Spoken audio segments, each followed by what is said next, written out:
जय श्री राम। सनातन हिंदू एकता पदयात्रा आज है दिन 8। आज बड़े संख्या में लोग जुटे थे। एकता कपूर जी से लेकर बड़े बड़े सेलिब्रिटी, 5 लाख से अधिक हमारे सनातनी हिंदू भाई लोग। आप किस किस को रोकने को जाओगे अब? और मैं सभी सनातनियों से ये कहना चाहूँगा कि आप घर बैठे सहयोग कर सकते हो। जो सनातन हिंदू राष्ट्र के लिए कैसे सहयोग करेंगे? जो भी वीडियो बना रहा है उस वीडियो को शेयर करके, जो भी उस हिंदू पदयात्रा का समर्थन कर रहा है उनका आवाज़ बढ़ाकर, वीडियो को शेयर कर कर और चैनल को सब्सक्राइब लाइक कर कर, जो व्यक्ति उस वीडियो को बना रहा है ना, उसका हौसला बढ़ेगा। हो सकता है कि कल के दिन वो भी पदयात्रा में शामिल हो जाए, जैसे कि मैं भी शामिल हो सकता हूँ उस पदयात्रा में। तभी कहना है कि आप लोग भी सपोर्ट जितना करेंगे उतना अच्छा रहेगा, क्योंकि जिस दिन हम जात पात से लेकर सभी चीज़ ऊंच नीच ख़त्म करेंगे तो उस दिन सनातन राष्ट्र बनने में कोई भी दिक्कत नहीं होगी। क्योंकि इसलिए दिक्कत नहीं होगी कि कोई भी विरोध नहीं करेगा।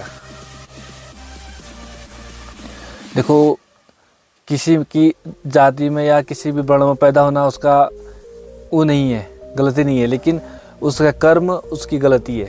अच्छा कर्म करके अच्छा होगा, बुरा कर्म या नीच कर्म करोगे तो नीचे होगा। इसलिए कि मैं कहता हूँ कि जो सनातन हिंदू, जो हिंदू होकर हिंदू का विरोध करता है, वो सबसे बड़ा नीच है।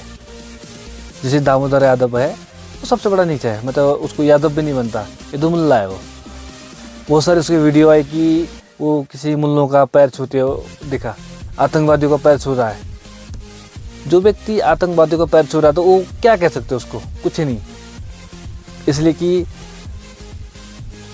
आप हमेशा अच्छे लोगों के साथ रहोगे अच्छा होगा, बुरे लोगों के साथ रहोगे तो बुरा ही बनोगे। हम कहते हैं कि एक बार आप सनातन यात्रा, सनातन काम के लिए काम करो, सनातन धर्म के लिए काम करो, लेकिन धर्म आपका रक्षा करेगा, धर्म आपका बलवान होगा।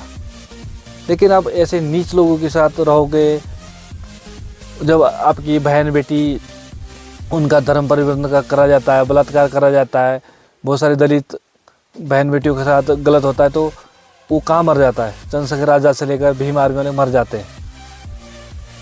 वो खाली राजनीति कर रहे हैं बहुजन की। देखो, संविधान में दलित है, लेकिन हमारे शास्त्रों में कोई दलित नहीं है। हमारे जो सनातन शास्त्रों में मनुस्मृति से लेकर किसी भी चीज़ का गलत नहीं है। हो सकता है कि समय के साथ उसको परिवर्तन करा जाए और समय के साथ उसको थोड़ा चेंज करा जाए, लेकिन हम ये सोचें कि भाई ये धर्म ग्रंथ गलत है, वो हमारा सोचना गलत है, उनकी तरफ देखना गलत है। उनकी जो कह रहे हैं उस दृष्टि में देखो ना उनकी।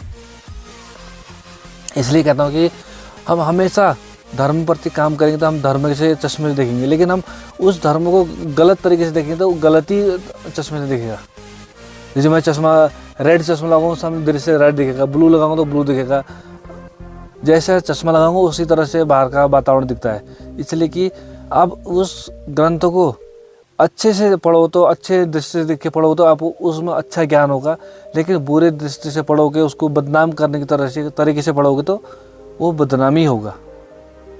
आप किसी भी की ग्रंथ को उस ढंग से पढ़ो ना जो अच्छे से, तभी अच्छा होता है। मैं जो संविधान चिल्लाते हैं वो भगवान का गाली करते हैं, भगवान का अपमान करते हैं, लेकिन उसमें उनका संविधान कहाँ जाता है? मैं तो जो भारत का संविधान कहता हूँ कि भले BN राव साहब ने लिखा हो या अम्बेडकर साहब ने, दोनों का संविधान गलत है, दोनों ने गलत लिखा है।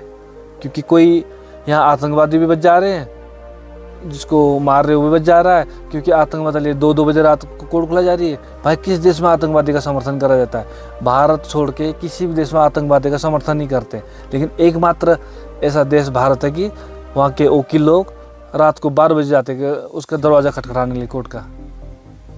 इसलिए कि ऐसी संविधान को हमें क्या नहीं चाहिए, जहाँ आतंकवादी को बचाया जा रहा हो, उस संविधान को क्या करना है हमें, उस कोर्ट को क्या करना है। आज भी हमारे जेल में 70-75% निर्दोष है, क्योंकि दोषी को पकड़ा नहीं जाता है। दोषी पैसे देकर छूट जाता है, लेकिन निर्दोष पकड़ा जाता है। जैसे अभी उत्तराखंड में कितनी हत्याएं हुई, कितना बलात्कार हुआ।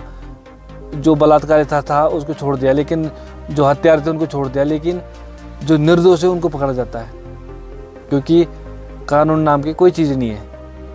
कोई कानून न मानता, ना नेता मानता, ना अभिनेता मानते हैं, ना कोई भी जो संविधान का शपथ खाते वही कानून को नहीं मानते, उसी संविधान को नहीं मानते।